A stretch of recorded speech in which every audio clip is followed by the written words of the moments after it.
In this video, we're going to talk about practical skills, specifically recrystallization exam style questions. Our first one is an MCQ about a solid organic compound that can be purified by recrystallization. The question wants to know which of the statements are true that are underneath about recrystallization.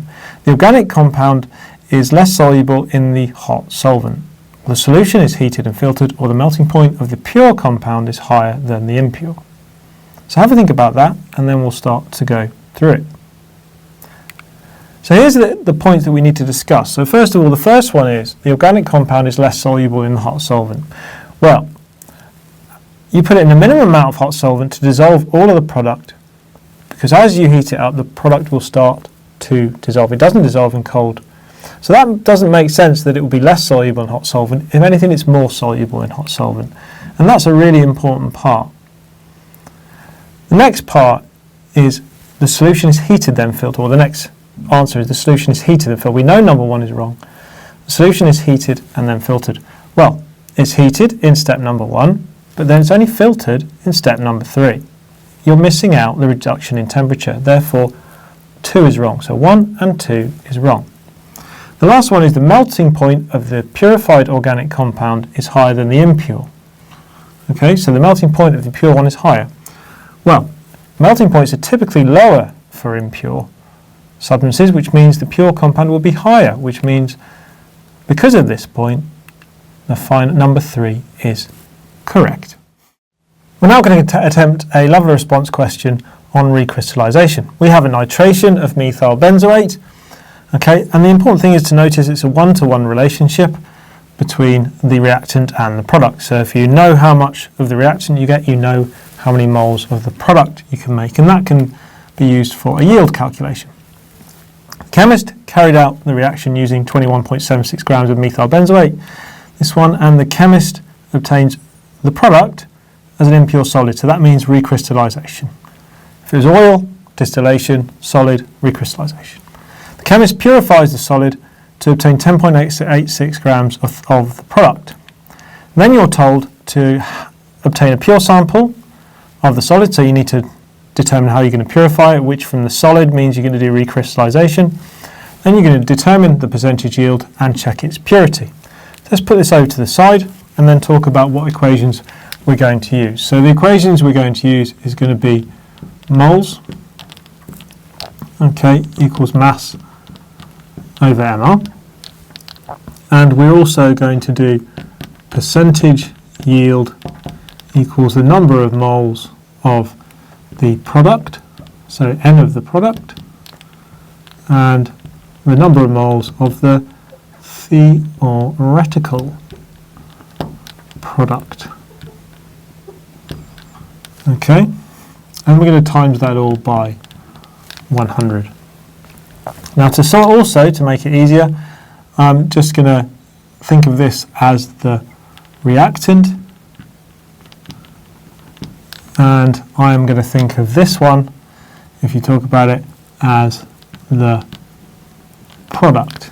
Okay, so this will be my talk about as my product, and this one here will be my reactant, because that means I don't actually have to, when I'm doing my calculation, redraw it all out again. We're just going to talk of them as reactant and product. So the first thing is I'm going to do my yield calculation. Okay, so I'm going to do my yield calculation and just see, because that's really hopefully straightforward for you, and we can get some marks very quickly. So our percentage yield is going to be our number of moles of our product. So if we put number of moles and we do it of our product first, okay, so that's number of moles of our product, which is the mass of our product, and we look at the mass of our mass of our product is 10.86 grams, and we can get that from over here. There's our solid, 10.86 grams.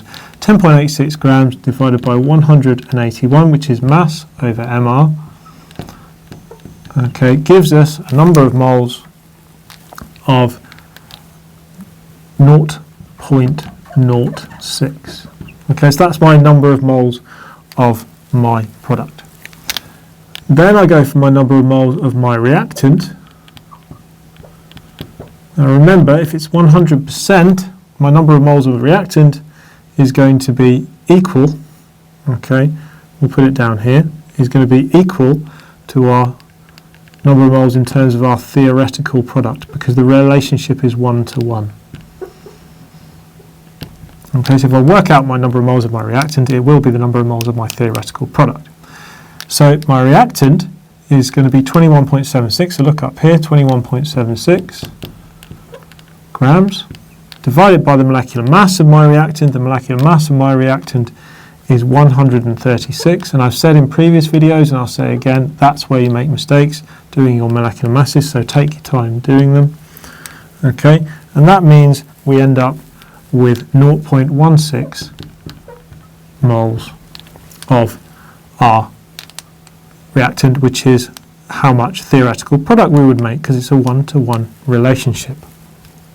Okay, now if that is the case, we can then put it into our percentage yield calculation. So our percentage yield is going to be our number of moles of our product. Now our number of moles of our product is up here, which is 0.06. Okay, divided by our number of moles of our theoretical product, which is here, which is 0.16, times that by 100, and you finish off with a percentage yield of 37.5%. Okay, so 37.5%. So you've done your yield calculation. Now, let's now do our next part, which is how do you purify that sample and check its purity. So we'll just need to remember how to do recrystallization. So it is dissolve in a minimum amount of hot, that's really important, hot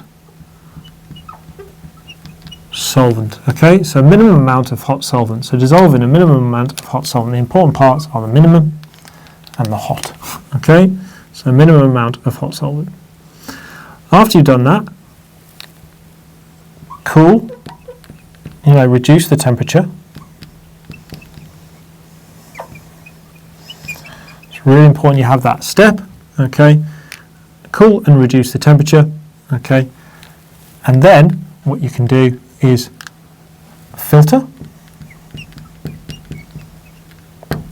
Okay, and then wash with cold water, cold solvent. Okay, and then after you've washed with that cold solvent, you can leave it to dry. And leave it to dry. Okay, and that's your recrystallization. Now you need to check its purity. So to check its purity, you are going to obtain its melting point. And once you've attained its melting point, you're going to compare to known, okay, to a known value or database.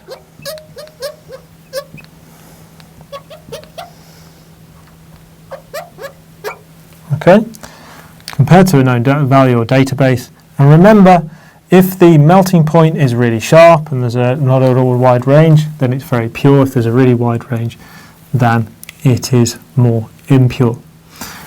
And that is the different parts of the LOR questions. So the yield, the recrystallization, and the checking its melting point.